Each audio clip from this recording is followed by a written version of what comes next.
the painting almost all done in the bedroom. Got the trim painted up here and all the walls, and the bed is finished too. Over here at the bed I've got a PowerStat variable transformer which I use to control the lamps near the bed. You can see I can adjust the voltage to these lamps, and these lamps have been on continuously for probably about 5 years now. They were unplugged, I guess, when I was repainting the bedroom, but other than that they've been on continuously and are left on low voltage constantly so that the filament doesn't go through thermal changes. Here's a school clock. These curtains I made myself. I measured the length to go down to the air conditioner, and then I just sewed the curtains from fabric I got. Still need to make the other curtains for the other window in the room. Here's a retro styled lamp I got at an estate sale. And this is a 1946 Magnavox console that I've had ever since I've lived here.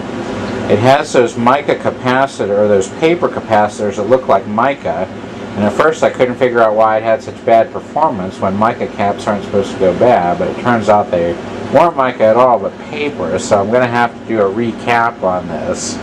It's got two field coil speakers in there. This is a Gulbranson reed organ that's made up to look like a desk. It needs some work on the valves that admit air into the reeds. So I've got to put back together just cosmetically, but inside it needs repairs. And this is a Magnavox TV from 1979 in the French provincial style. It uses an ultrasonic remote control, but it's an electronic type, not a mechanical type. Here's the air conditioner and the control box with the relay in it to control the air conditioning unit. This door, the white part, still needs to be painted the light green. Here's a Victor phonograph, acoustic phonograph, which works pretty well. And then here's an RCA CTC 16. This, I hadn't turned this on in probably about 4 years. I had to replace the HV rectifier tube, and I think I'd like to put new capacitors in it before it gets into regular use, but the CRT does work. CRT is in good shape. Then there's a Zenith Transoceanic transistorized radio down there. Here's the Brunswick acoustic phonograph, the Brunswick Altona, which somebody tried to refinish this. I wish they would have just left it with the original finish. And here is the P21. I just put some zoom spout on the P21 and it's working well. And finally, here's the door,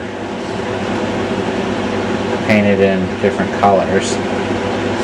Now I'll come over here and take a look at the computer system in the bedroom. This computer controls, well, it's one of the computers that can control the audio system in the house. Let me turn the light off here. Turn the camera light off. I'll get the monitor on here. We should be able to play a record. Let me go to the audio player. We'll just need to browse the directories here for some records. Let's see here. Let's get a good record here. Okay. What's a good one here? And I can control the volume and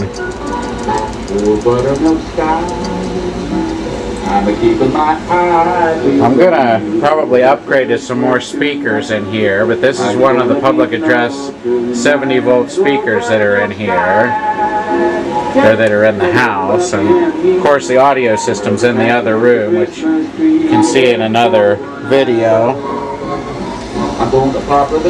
I can also do text-based internet browsing here.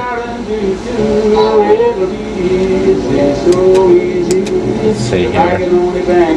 Uh-oh, looks like this page might have locked up. Might have to reboot the computer. But I can just switch between virtual terminals here. This is running Slackware Linux, text only.